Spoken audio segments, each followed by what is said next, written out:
Bismillahirrahmanirrahim. Assalamualaikum warahmatullahi wabarakatuh. Apa kabar anak-anak? Semoga kalian selalu sehat dan selalu tetap semangat belajarnya. Oke, saya Sriwayuni. Di sini saya akan menjelaskan mengenai fisika untuk SMK kelas 10 dengan subbab hukum Newton dalam gerak. Subbabnya hukum Newton dalam gerak. Oke, siapa sih Newton itu?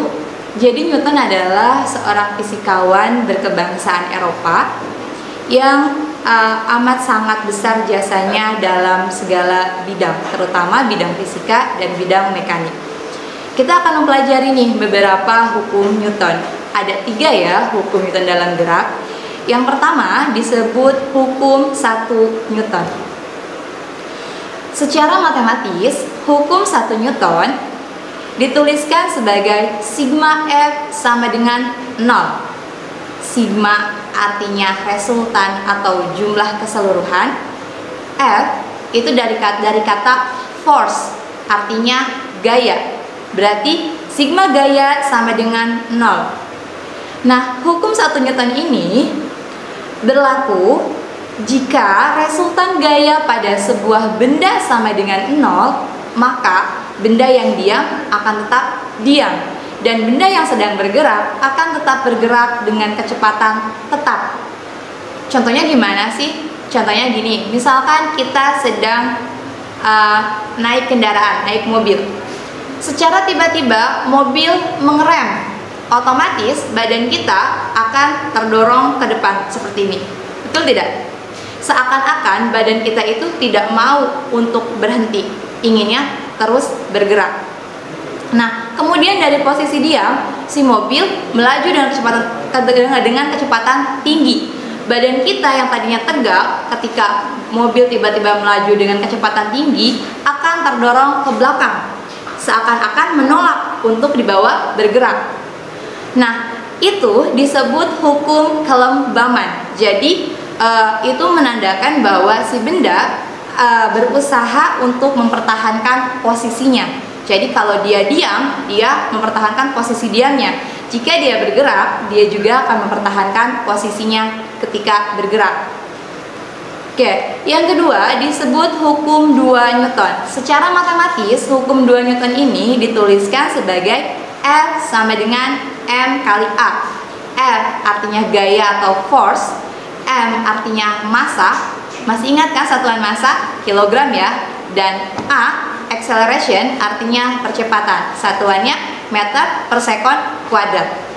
Jadi satuan untuk force atau untuk gaya adalah kilogram kali meter per second kuadrat, atau biasa disingkat dengan sebutan Newton.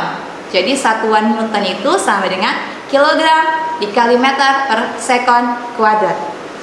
Contohnya gimana sih? Contohnya misalkan hukum 2 Newton ini ada sebuah balok.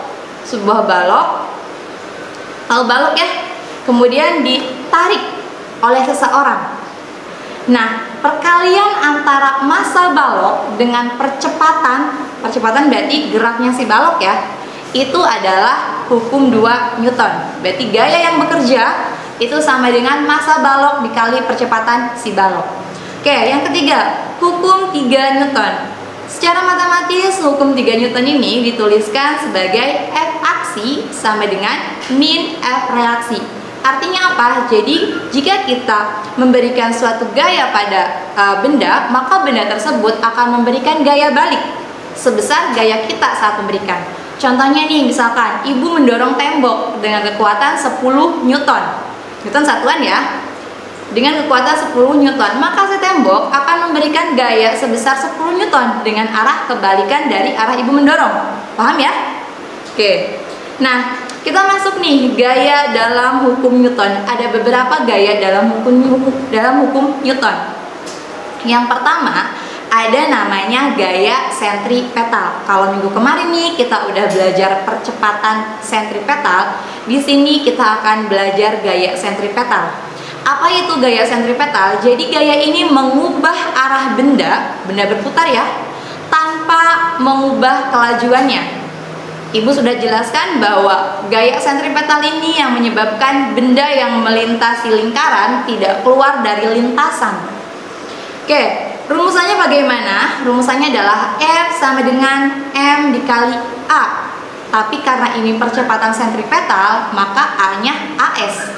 Acceleration of centripetal ya. Berarti F sama dengan M dikali AS.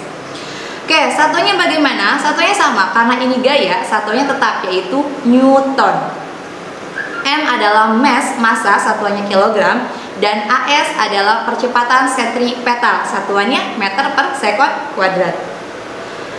Oke, yang kedua ada gaya berat. Apa sih gaya berat? Gaya berat itu adalah gaya gravitasi yang bekerja pada suatu benda pada bidang datar. Jadi misalkan ada suatu balok, ibu taruh di meja.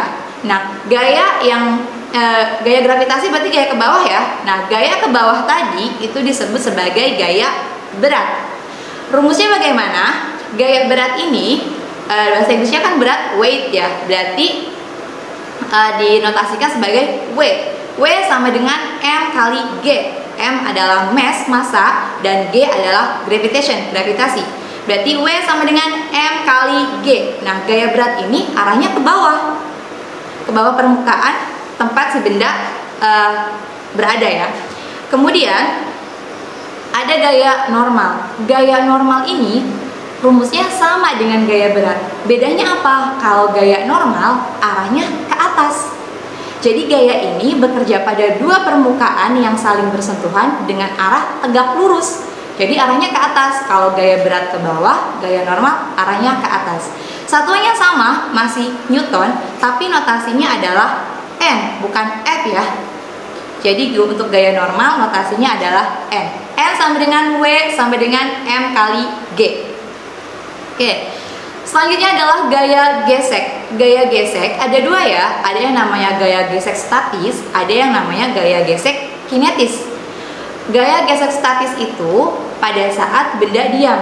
Benda ketika ditaruh misalkan di lantai, itu kan ada gesekan ya antara si benda dengan permukaan lantai.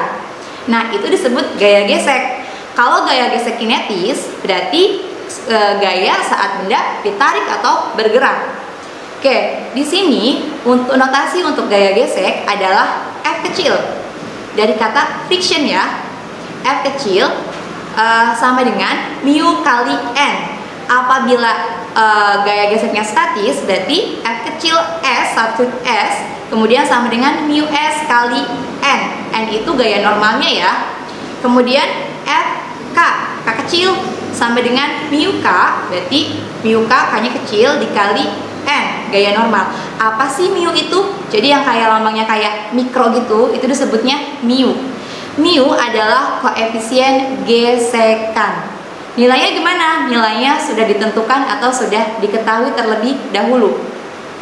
Oke, nah gaya gesek ini arahnya berlawanan dengan arah gerak benda. Jadi kalau misalkan ibu tarik satu benda ke arah ibu, maka gaya geseknya akan arahnya akan berlawanan. Seperti ibu perlihatkan di gambar ya. Oke. Nah, secara keseluruhan gaya dalam hukum Newton apabila dia dalam bidang datar, gaya normalnya ke atas ya. Kemudian gaya beratnya ke bawah. Gaya geseknya berlawanan dengan arah gerak dari si benda. Oke. Nah, gimana kalau bidangnya tempat si benda diam itu adalah bidang miring? Maka di sini harus diperhatikan sudut kemiringannya. Nah, ibu tunjukkan di gambar. Kalau misalkan bidangnya miring, maka gaya normalnya itu adalah tadi kan W sama dengan M kali G ya. Nah, berarti gaya normalnya kalau miring, W-nya dikalikan dengan sudut kemiringan dari benda. Jadi W cos theta. Theta itu adalah nilai sudutnya ya. Nah, kemudian gimana kalau W-nya? W-nya yang ke bawah ya, yang W saja, tetap aja rumusnya W adalah M kali G. Oke. Nah, gaya geseknya gimana? Kalau benda turun dari atas ke bawah, berarti gaya geseknya dari bawah ke atas, berlawanan dengan arah si benda. Sekian untuk subbab hukum Newton dalam gerak. Semoga kalian paham. Wassalamualaikum warahmatullahi wabarakatuh.